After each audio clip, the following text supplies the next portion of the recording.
এরকম টিকটকার কোন বক্তার 48 ঘন্টার কোন আলটিমেটাম এটা বাংলাদেশের মানুষ কানে নেয় নাই। আসলে কোন আলটিমেটাম সে দিতেও পারে না, আলটিমেটামের টাইমও শেষ হয়ে গেছে, ঠিক কিনা বলে? এবার আসেন মূল বিষয়টা নিয়ে।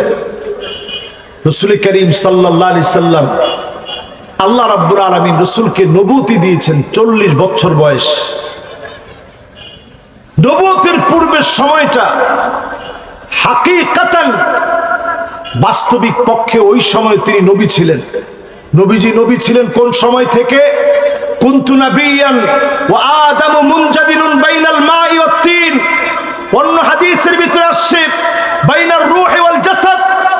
যখন আদম আলাইহিস সালাম রূহ আর শরীরের মাঝখানে ছিলেন, ওই অবস্থা থেকে নবীজিকে আল্লাহ পাক নবী হিসেবে নির্বাচন করে রাখছেন। জোরে বলেন আল্লাহু আকবার।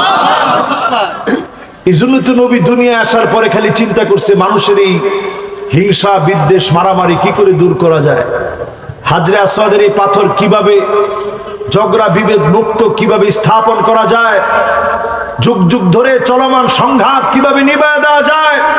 হেরা গুহায় তিনি ধ্যানমগ্ন থাকার জন্য চলে যেতেন, কারণ ওনাকে যিনি নির্বাচিত করে রাখছেন তিনি কি? আল্লাহ। হুকমান 40 বছর বয়সে কিতাব নাজিল করে সব বিষয়গুলোকে সুস্পষ্ট ভেঙে ভেঙে দিয়ে, মদ খেলে কি অপরাধ শাস্তি কি, জেনা করলে কি অপরাধ শাস্তি কি, সব বিষয়গুলো 40 বছর বয়সে নবীজির উপরে ওয়াহী নাজিল শুরু হলো। 13 বছর তিনি মক্কায় কাটালেন, 10 বছর মদিনায় কাটালেন। নবুয়তির পূর্ণ দায়িত্ব পালন করে আমাদের জন্য রেখে গেলেন এই কোরআন আর এই সুন্নাহ। এই দুইটা যতদিন আঁকড়ে ধরবো, জালেমের জুলুম চলবে, এই সমস্ত ঠকবাজ ভণ্ডদের প্রতারণা চলবে, মুসলমানদের ঈমান কেউ হরণ করতে পারবে না, ঠিক কিনা বলে? এজন্য আলেম বহু প্রকার আছে। একটু হচ্ছে আলেম দরকারি, একটু হচ্ছে আলেম তরকারি, আর একটু হচ্ছে আলেম সরকারি।